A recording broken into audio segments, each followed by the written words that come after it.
Okay, and we have a breaking news coming in. This is how the candidature of Rahul Gandhi from Wayanad has sparked a Congress versus left row. In fact, the left party has already slammed the Congress for fielding Rahul Gandhi from Wayanad, and they are asking, should Rahul Gandhi be fighting from such a seat like Wayanad in Kerala? He's a top leader of the party. Listen in to what the left had to say.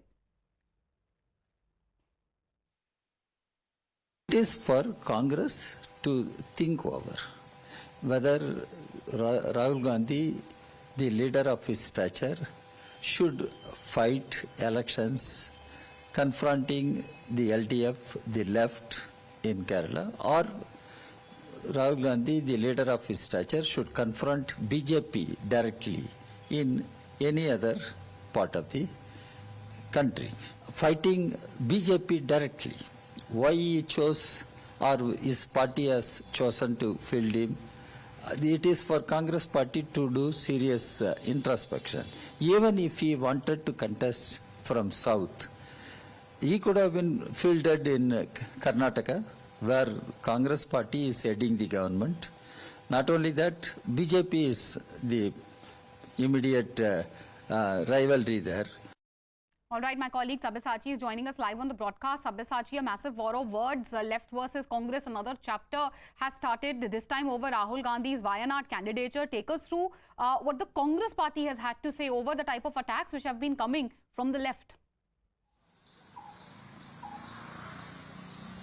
Well, absolutely. See, the Congress party says that they are focusing mainly in the southern states because the BJP is relatively weakened in the southern states, and that is why we are seeing that around out of the 39 seats, 16 seats are from Kerala.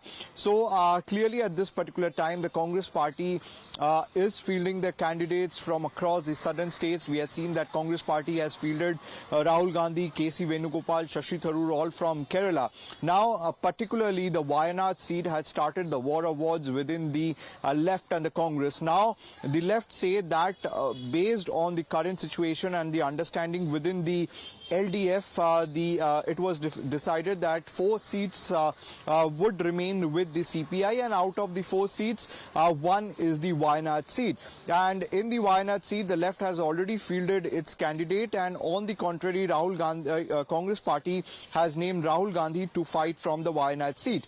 So clearly, this has not gone down well with the left parties. The left party says that Rahul Gandhi should fight directly against the BJP in states like Karnataka. Now, they have also questioned the Bharat Nyaya Yatra, which is currently underway. The left says that Rahul Gandhi is carrying out the Nyaya Yatra. They accept the ideology, and also Rahul Gandhi has been questioning the ideology and working style of BJP. Under these circumstances, it would have been great if Mr. Gandhi would have fought in a state where it has direct rivalry with the BJP. Clearly, at this particular time, we are seeing that a lot of differences are coming out between the Congress and the left. Earlier, the left had announced their 4 candidates from Assam as well. The left has said that they would fight in these 4 seats and they won't be in alliance with the Congress party. So clearly, at this particular time, the Congress party need to see what is their stand, because as of now, the Congress party says that they would maintain the majority and repeat their performance that they had back in 2019. But on the other hand, BJP is also attacking Rahul Gandhi and the Congress party over it. The BJP says that Rahul Gandhi has been given the Wayanad seat for one particular reason, because earlier, as we know, that within the Congress party faction itself, a lot of people were suggesting that Rahul Gandhi should also contest from Amethi, looking at the continuous defeat that Congress suffered in the heartland. So it would be best if Rahul Gandhi also contests from Amethi, but clearly that has not happened. The party high command says that... Sabyasachi, since you're mentioning the BJP